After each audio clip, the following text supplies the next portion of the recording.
He believed the warnings were meant for other people. When he realized they were written for him, there was no way back. Daniel worked on the 12th floor of a modern glass office where everything looked organized and quiet.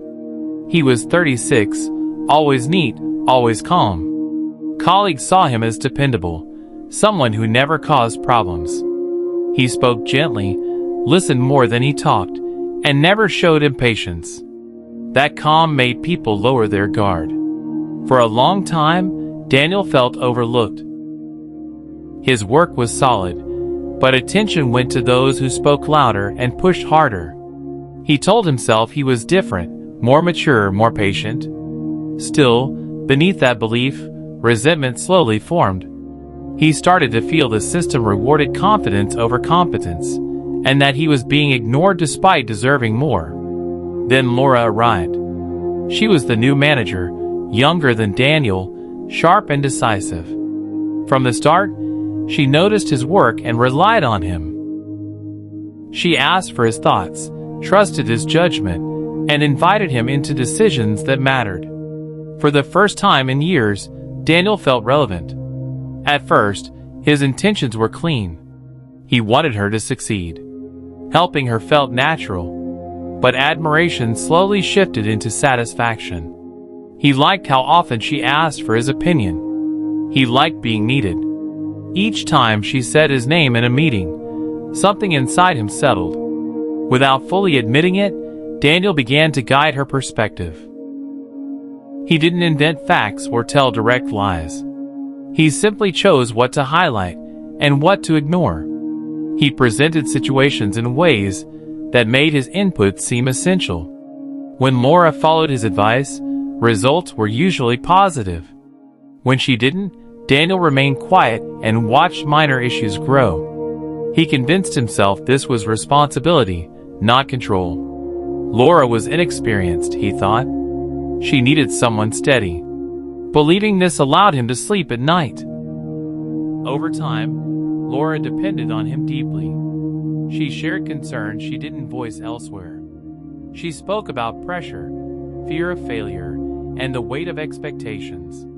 Daniel listened carefully, remembering everything. Knowledge became leverage, though he never used that word in his mind. When talk of a promotion began, something twisted inside him. Laura was the obvious candidate. She had the title, the visibility, the leadership image. Daniel told himself he supported her. But alone, he replayed every moment he had helped her.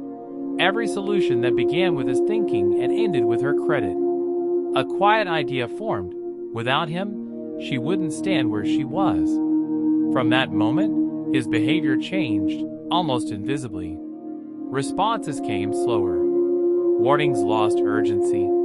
He encouraged choices that seemed safe short-term, but carried hidden risks. When Laura hesitated, he reassured her. When doubt surfaced, he reminded her how much trust the company placed in her. Mistakes appeared gradually. Nothing dramatic. Nothing obvious. Just enough to create pressure. Just enough to unsettle her confidence. Laura became restless. She slept poorly. She asked Daniel more questions, leaned on him more heavily. He felt a sense of control mixed with anxiety. He promised himself it would end soon. Once the promotion decision was made, everything would stabilize. Then a real problem surfaced. A key client threatened to leave. Laura was blindsided. Daniel reacted with concern, offering support and solutions. He stood beside her in meetings, calm and composed. Others noticed. Someone said, "Daniel really keeps things from falling apart." Those words stayed with him longer than they should have. Laura started questioning her ability to lead. She asked Daniel directly if she was ready. Looking at her, he felt something like sympathy, or maybe relief. He told her she was capable, but under immense pressure. That maybe the company expected too much too quickly. She believed him. When the promotion was delayed, tension spread across the office. Whispers replaced certainty. Daniel became more precise. He helped enough to avoid collapse, but never enough to remove doubt. He remained untouched by blame. Then Laura made a serious mistake on her own. A missed deadline. A delayed response. Daniel noticed immediately. He could have corrected it quietly. Instead, he paused. The fallout was stronger than expected. Senior leadership intervened. Questions were raised. Laura was called into meetings behind closed doors. Daniel watched silently, his expression unchanged. That evening, Laura called him, her voice breaking. She didn't understand why everything felt like it was unraveling. Daniel listened. He spoke softly. He didn't accuse her or defend anyone. He left space long enough for her to turn the blame inward. Soon after, Laura was removed from her position. The official explanation was vague, a misalignment in leadership. Daniel was praised for his consistency during a difficult period. Months later, he was offered Laura's former role. On the day he entered the office, he felt empty. No triumph, no satisfaction, only a dull weight in his chest. At first, the job went smoothly. He spoke with confidence. People followed his direction. Yet something felt different. Conversations ended when he approached. Smiles felt measured. Trust seemed thin. Small issues began to appear. Messages he didn't remember sending. Decisions attributed to him that felt unfamiliar. Daniel blamed stress. He worked longer hours, reviewed everything obsessively. One afternoon, HR asked to speak with him. Their tone was calm, professional. They asked about his dynamic with Laura, about advice he had given, about communication patterns. Daniel explained himself carefully. He stayed logical. He told his version of the truth. But for the first time, his words lacked weight. The review lasted months. There were no crimes, no clear violations.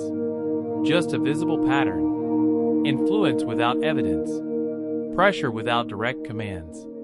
Daniel kept his job, but his promotion was quietly undone. He was reassigned. No announcement. No explanation. Just absence.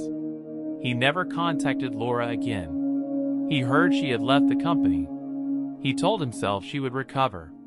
People always adapt, he believed. Years passed.